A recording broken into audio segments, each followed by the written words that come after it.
Good morning. Thank you very much again for joining us today in the forum. We would have, as usual, a couple of announcements from different parts of our office and accounting, and hopefully we would hear from you. This is your time to ask questions, and we would have discussions on that. One thing to mention, you know that we typically meet 10 times a year. November and December we don't have these forums because the days are close to holidays.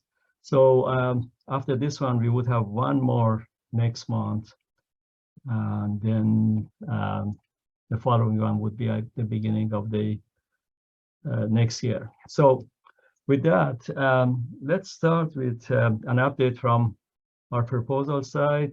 Kelly, go ahead, please. Okay, good morning, everybody. I just have 4 quick announcements for you this morning. The first is regarding the grants.gov migration to the cloud.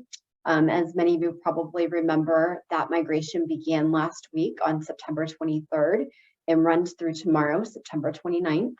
As a reminder, most NIH due dates that fall on or between Thursday, September 22nd and Friday, September 30th have been moved to October 3rd.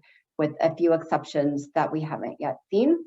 If you have any questions or concerns about the migration or due dates, please do not hesitate to reach out to proposals@ucdavis.edu if you have any questions at all about the unavailability of grants.gov. The second item that I have is that I attended the FDP meeting a week or two ago, and NSF announced then that they had been listening to the feedback from their stakeholders and decided that the mandatory use of Science CV for the submission of biographical sketches and current and pending support will now begin in October of 2023 instead of January of 2023. You can still use it, they encourage it, but it will not become mandatory now for about another year, October of 2023. The third item I have is just a reminder, because we've seen it occur a few times recently. Please remember that cost sharing is not permitted with for-profit entities, as it can constitute a gift of public funds. So no cost sharing at all on for-profit entities. And then last but not least, item number 4, on the subawards front, please remember that all subawards must be requested, and they're requested through the email with the subaward request form, budget justification, and scope of work emailed to subawards@ucdavis.edu. Subawards are not automatically generated or triggered based on the execution of an award. That's all I have for you guys today. Does anybody have any questions for me? And if you don't have any right now, you can always put them in the chat later as well. No? Okay, thank you. Okay, thank you, Kelly. On the award side, Grace, please go ahead with your updates. Okay, good morning, everybody. I am going to share a slide presentation. All right, so for the awards team, I have 2 things I want to discuss this morning. The first one is the Department of Energy compliance. Denise Ellen did share over the summer that Department of Energy is requiring the conflict of interest disclosure and conflict of interest disclosure training for their awards. Sorry, the slide is missing a few words, but conflict of interest disclosure and the conflict of interest disclosure training. So this process is the same as for PHS. So for NIH awards, you guys know that process. The conflict of interest needs to be submitted once a year at that email or that link below. The COI training must be completed every 4 years. And right now it says PHS training, but the PHS is expanded to include DOE. So that's the same process, and the SPO awards team will follow that same process for all Department of Energy awards, which is we will hold the award until the required compliance is in place. So either the COI has to be submitted or the training has to be completed. All right, and then the next thing we're going to discuss is after the fact awards. All right. We have a lot of after the fact awards, so the first thing is it would be nice if we didn't have any after the fact awards. That means you route the Cayuse proposal to SPO before it's submitted to the sponsor. However, we understand that certain things happen, such as the sponsor has extra funds at the end of the federal fiscal year, such as this month, and they're sending us supplements to a lot of existing projects. And maybe even the PI doesn't know that supplemental funds are forthcoming until they arrive. So we understand that sometimes funding gets sent to us without the PI being able to route that Cayuse proposal. So in these cases, the sponsor either sends the award directly to SPO at our awards email inbox, and then we check and say SPO has not processed the proposal. Okay, that's usually what happens. Sometimes the sponsor emails the award directly to the PI or to the department, and in which case you guys need to send that to awards. So you need to route a Cayuse proposal internal processing form for that additional funding. So this is funding that's obligated after, this is when SPO is notified that the funding is coming after it's already obligated. That's why it's after the fact. So in this second column over, I just want to discuss why we have the processes we do, which is once the award is in hand, the proposals team does not review that Cayuse proposal anymore. There's no point for them to review that proposal. The award's already here, so it's the awards team handles it. And third column, to ensure that the ATF Cayuse IPF routes to SPO awards, we're going to ask you to do 3 things.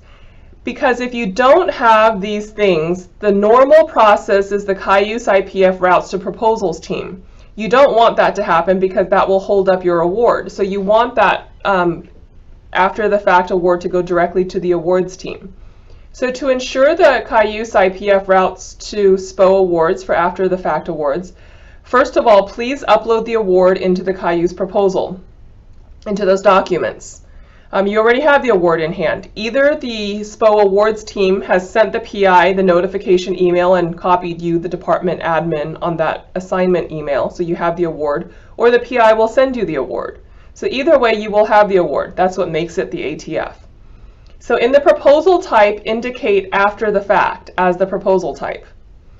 And in the short project title, we will have examples in the next slide, but in the short project title, indicate ATF, and either include the awards analyst name and the project number if you have it. So here below are 3 ways for you to indicate ATF for the awards team. So if you know the analyst, you could say ATF for Grace and then for this project. You would have that project number from the assignment email. Or if you don't know the analyst or you're confused about who's processing it as the analyst, just say ATF for this project for awards. Like say it's a modification and you already know that it would go under a certain project, tell us which project and just indicate it's for awards. Or you say ATF for awards. Okay, so here we have this slide. We're going to start off in the middle of the page. Proposal type after the fact. Please select that. And then when you go above, you see short project name. Sorry. It says ATF for Grace, the project number. That's different from the project title, which is in the box below. Okay, the 2 can be different. All right, hopefully that clears some things up. Any questions?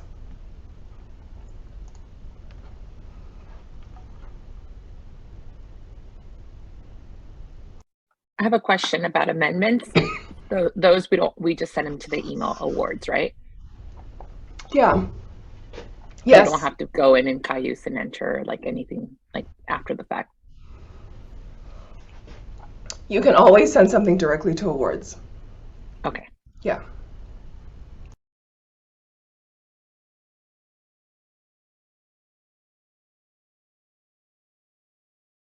Okay, any other questions? Sorry, following up on that comment. You can always send it to awards and we will tell you if we need another IPF routed for after the fact. So So it's not it's not correct to say that for amendments we don't need IT, the additional whatever IPF and so on and so forth. It really depends. So Right. as Grace said, the award team would let you know if you need more documentations.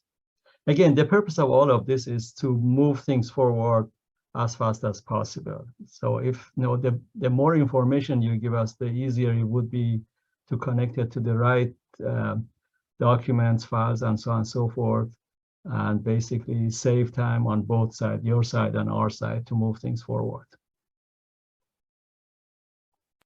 Right, and just one more point about after the facts. So for additional funding, it needs the corresponding scope of work. So it needs to go through the approval process for additional funding. Because if your original proposal was for multiple years and then the amendment comes in, the multiple years were already approved with the original proposal. But if your original proposal was only for 1 year and you get a modification for year 2, that year 2 funding and project might not have been approved yet. So that's why we say it depends on whether an amendment requires another Cayuse IPF. But the awards team can instruct you if you're confused on that. Okay, let's see. I don't see anything in the chat either. So if there are no other questions here, let's go to James from accounting. James, I know you are going to get lots of questions. Good morning, everybody. How's it? Oh, yes, I got my coffee, so I'm good. Or I'm getting better. Anyway, good morning. I have just a couple of things to share with you all. First, just real quick, just so you know, we currently, we're working on some recruitments. We've got about 4 open positions in CGA. So please be patient with us. We're trying to stay on top of things as best possible and move things forward. But when we're down a little bit, it's a bit of a challenge. If you do have issues, feel free to ping me, ping one of the fund management supervisors, and we can try to figure out where something might be stuck. Okay, so that's just where we are with that. I want to share with you an adjustment, I suppose, to our processes we have for when y'all have need for us to assist with cost transfers, high-risk cost transfers that you can't, either you can't put through KFS, or you initiate the DR, but it's going to route to CGA for approval. I want to share my screen. What we are doing is adjusting the process with a hope to make it more efficient and enable everybody to get the 1 second. Get the cost transfers accomplished as efficiently as possible. So what I just want to share with you on our cost transfer page, and I'm going to put this link in, links in the chat now. This is the page that we have that explains how cost transfers work, what the requirements are, what documentation has to be provided. I'm not going to read through the whole thing, but the link is there, so please feel free to read through it. I'm specifically talking about the high risk or late transfers that are audit risks, and we want to make sure that everything is documented and justified before we move forward with that. What we've done is 2 things on this page. First of all, we have updated this link here with a pre-approval form. So if you've been using the prior version of this, please come into this page and pull up the new form. What we did is added a quick questionnaire at the top of this document in an attempt to try to gather all of the relevant information in one go, rather than what we've experienced a lot is having to have a lot of follow-up questions and go back and forth. We're hoping to just get as much packaged up upfront as possible, so that you don't have to waste your time looping back to the same question or the same situation again and again. So and I'll also say this is about, I don't know, 2 weeks old, this questionnaire, so we will be adjusting it and trying to hone the questions to really get to what we need. But this is what we're working with right now. I think we'd be happy to have any feedback as far as filling out the questionnaire and providing that. But that's just sitting now on top of the old pre-approval form. We put the two together because apparently we can only attach one. You can only have one attachment on the DR in UC Path rather than having two separate bits attached. So that's what we have done here to help do that. And the other change that I need you to be aware of is the email address we'd like you to send this completed form to is cgacompliance@ucdavis.edu. That will open up a ticket so that we can track and manage these,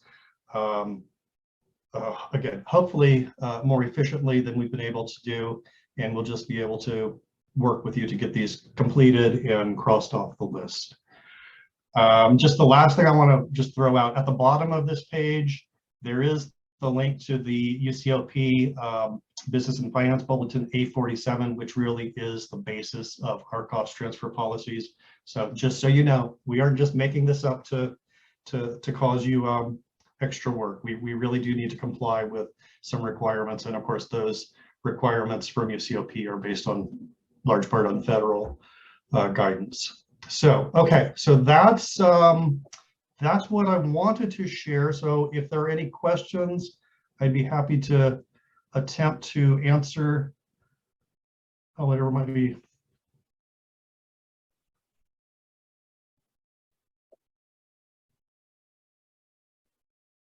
Okay. Well, thank you. Thank you, James. All I've got. Thanks. I don't see on our list of things we want to talk about, there is nothing else. I don't know if there's anybody from other parts of Office of Research or otherwise who wants to give an update, IRB, compliance, or anywhere else. Ahmed, I'd like to announce some upcoming trainings. Go ahead, please. So, hello everybody. I'm Perry. I'm the training officer in Sponsored Programs Office, and I'm going to put in the chat some links. Hopefully these will all work. Yep. And so what we have coming up tomorrow, we have a class.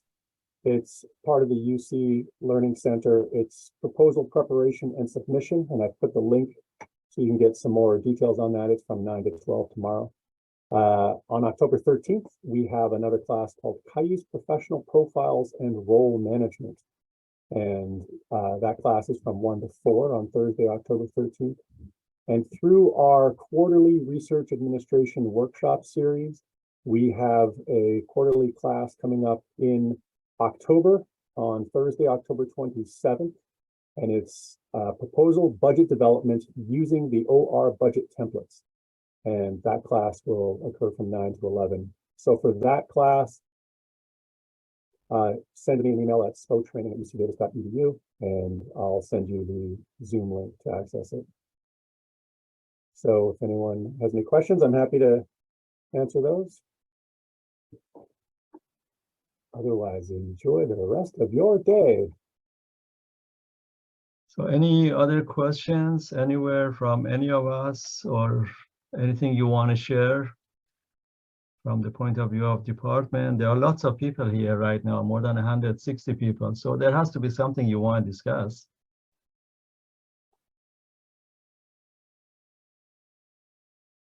Well, I guess not.